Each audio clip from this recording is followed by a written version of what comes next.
मजबूर रामू क्या करता, हामी भरकर घर लौट आया। अगले दिन से जमींदार के खेत में काम करने लगा। मेहनती तो वह था ही, वह खूब मेहनत और लगन से काम करता। उसने 4 महीने का काम 2 महीने में ही कर दिया।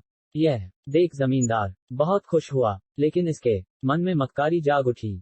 उसने सोचा कि 4 महीने का काम तो इसने 2 ही महीने में कर दिया, क्यों न इसे निकाल दूं, इससे मेरे 2 महीने के पैसे बच जाएंगे। उसने रामू को बुलाया और उसके 2 महीने के पैसे देकर कहा, रामू यह ले तेरे पैसे, कल से मत आना, अब मुझे तेरी जरूरत नहीं।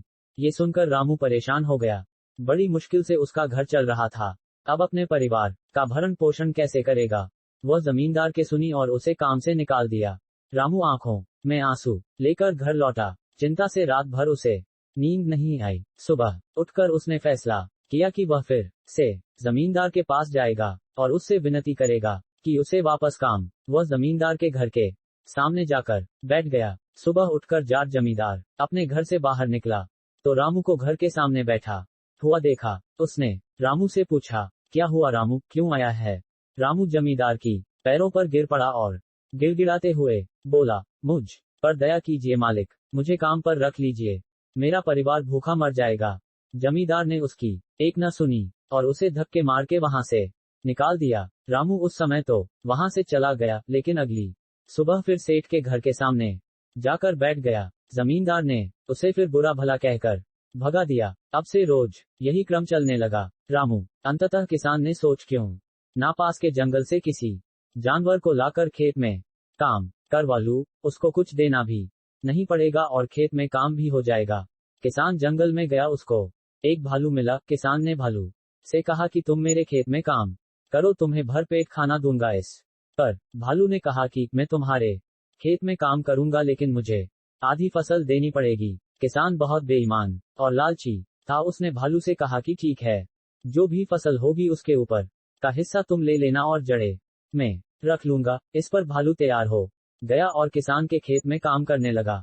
किसान ने खेत में शलजम बो दिए।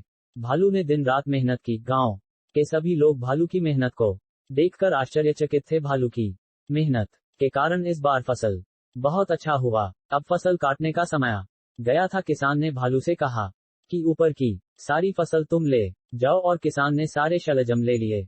भालू किसान की बेईमानी से बहुत दुखी हुआ। उसने किसान को कहा कि तुमने मेरे साथ धोखा किया है, मैं तुम्हारे साथ काम नहीं करूंगा। और भालू वापस जंगल जाने लगा। आप सुन रहे हैं भालू और लालची किसान की कहानी। इस पर बेईमान किसान ने सोचा कि अगर भालू चला गया तो खेत में काम कौन करेगा। किसान ने मन ही मन कुछ सोचा और भालू से कहा कि रुको मित्र, नाराज मत हो, इस बार तुम सारी जड़ें रख लेना और ऊपर का हिस्सा मुझे दे देना। भालू इस बात पर तैयार हो गया। किसान ने खेत में गेहूं बो दिए। भालू ने दिन रात मेहनत की। इस बार भी फसल बहुत अच्छी हुई।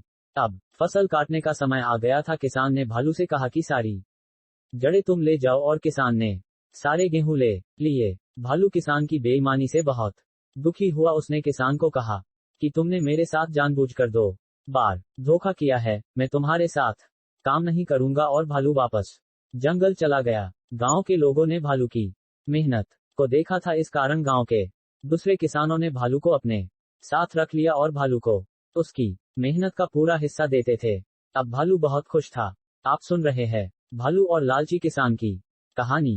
किसान फिर से अकेला हो चुका था। उससे खेत में अकेले काम नहीं होता था। अब उसके खेत में ज्यादा फसल भी नहीं हो रही थी। धीरे धीरे उसे नुकसान होने लगा, लेकिन अब उसके साथ कोई भी काम करने को तैयार नहीं था। किसान को अब समझ आ चुका था कि उसके लालच और बेईमानी के कारण उसने अपने पत्नी, बच्चे और सारे मित्र खो दिए हैं। अब किसान बहुत दुखी हो रहा था, लेकिन अब समय बीत चुका था। अगर मेरा ये स्टोरी पसंद आया हो तो मेरे इस चैनल को सब्सक्राइब जरूर कर दे।